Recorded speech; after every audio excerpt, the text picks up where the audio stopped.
You did a skate video, bro, and I thought that this was so cool because you demonstrate from your room. I thought that was the coolest part. Just from your room, like literally on your computer desk, you're showing all the different ways that you build the Foley for that video. So like for that example, could you walk through like how you know, when you're shooting the video, it's one thing, and you kind of in your head when you're watching the video, are you coming up with the sounds as you go? So when I'm filming, I don't worry about sound. The audio in my camera is often like turned off when I'm shooting. And when I get in post and I'm watching the footage back, like I edit it all, I add the music.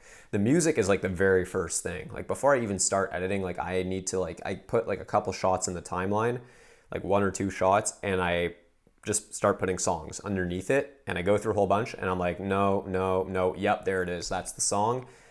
Once I start sequencing the video, maybe I'll get halfway through, maybe I'll be fully done, then I go in and sound design it, and it's just a matter of like going through shot by shot. And there's different types of sound design. Like there's the Foley, which is like things like happening in the shot and like the sounds associated with them to create that environment like you're talking about.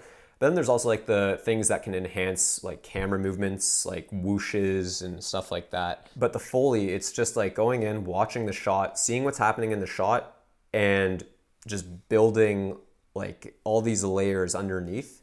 And it's so satisfying to watch your footage back with sound effect, even with the music turned off, where you're like, whoa, like this is like a totally new experience. You had like an example where the skateboard's there and you're pulling the grip tape on, and you were using, was it duct tape? I think it was a lint roller. Lint roller, yeah. You like pulled a lint roller back, so you hear the stickiness ripping, and that matches so well. So when you're doing it, are you just kind of like watching back in your timeline, be like, okay, you kind of come up with the sounds in your head, like what do I have here that would emulate that? Because I love that you, because that for a while when we were kind of prepping this, I was like, I wonder if he's sourcing all of this or if he's doing it himself. It'd be really ill if he was doing it himself. And then we found that one video where you were. It depends on how much time I have and like what the video is, but I do a combination of getting sounds myself and just downloading them online.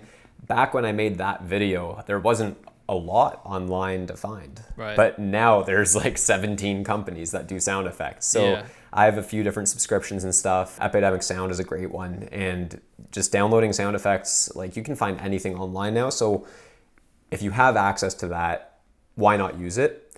Otherwise, you can save money and do it yourself. And I did it myself for a long time, and I still do every now and again record sounds on my own. Sometimes you just can't find like such a specific sound, so you just do it yourself. I once did a hockey video where the person was pushing the metal net across the ice, and I couldn't find like Googling like hockey net sound. Like it doesn't exist. Like what sound does a hockey net make? So what I did was I took an empty like soda can and dragged it across a table, and it made that like rattling metal sound. And when I put that onto the footage of the hockey net like sliding on the ice, it matched perfectly. That's kind of the process where you just kind of look around like, okay, I don't have like just a spare like roll of grip tape lying around my bedroom, but I do have a lint roller because I have cats and my shirts are constantly covered in fur. Thanks for listening to this clip. Make sure to listen to the full interview, which is available on Apple Podcasts, Spotify, and wherever else you listen to podcasts. Hit the subscribe button for more highlights and join our Black Widow Cream private community for creators. Links are in the description.